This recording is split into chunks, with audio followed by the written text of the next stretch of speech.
according to the promoter of Oleksandr Usyk, a man called Oleksandr Krasyuk.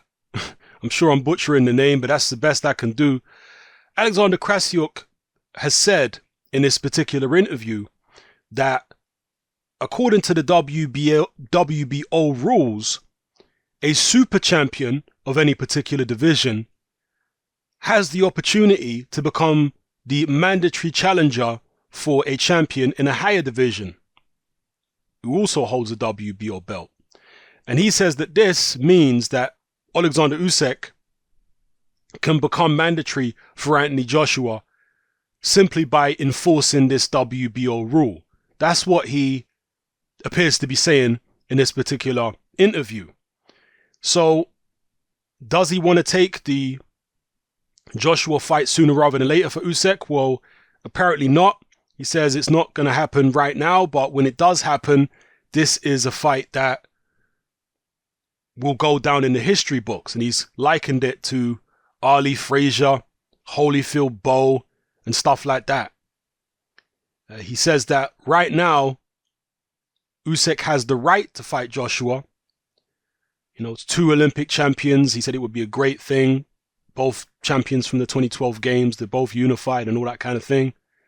But he goes on to say it's too early to speak of the fight as Usyk has plenty of things to get done before that could happen. Not sure exactly what those plenty of things are. Maybe the fight with Tony Bellew. I don't know. But likening it to great fights of the past, Ali Frazier, Tyson Holyfield, it doesn't actually say Holyfield Bowe. That's one I threw in.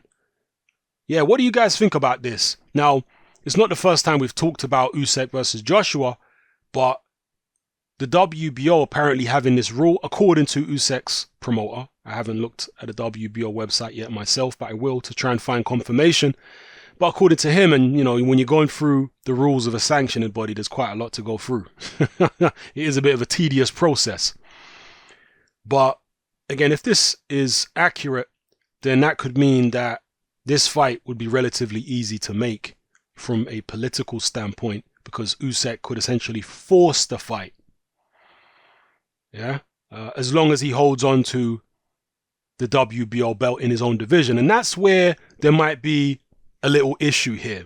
Because what if he relinquishes the belt, the WBO belt at cruiserweight and the rest of the belts? That's what a lot of people are expecting him to do.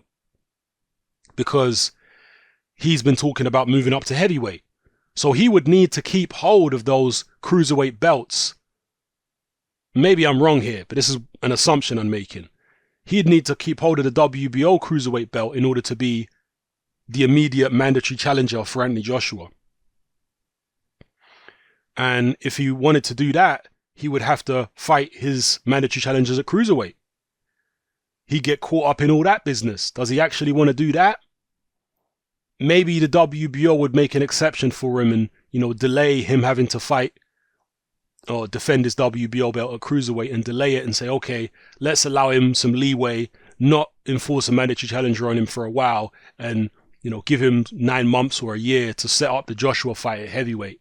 So we don't really care about him defending the title at cruiserweight. We'll just let him keep hold of it, you know, just for technical reasons so that he contractually has the right, you know, by our rules to get an immediate crack at Joshua, if that makes sense. So perhaps they would do that. And in that case, he'd only need to keep hold of the WBO belt. He could let the other belts go. Will he do that? Or will he let go of all the belts? Or is this just promotion by his promoter? You know, have they got no intention of trying to go down this particular route and getting an immediate mandatory shot at Joshua? Maybe this is just a way of putting the fight out there in the mouths of boxing fans to drum up interest for a future fight. Because you have to lay the groundwork long before a super fight takes place if you really want to capitalize on it to the maximum financially. You got to lay the groundwork long in advance. And maybe that's what this is. Whatever the case may be, let me know what you think in the comment section below.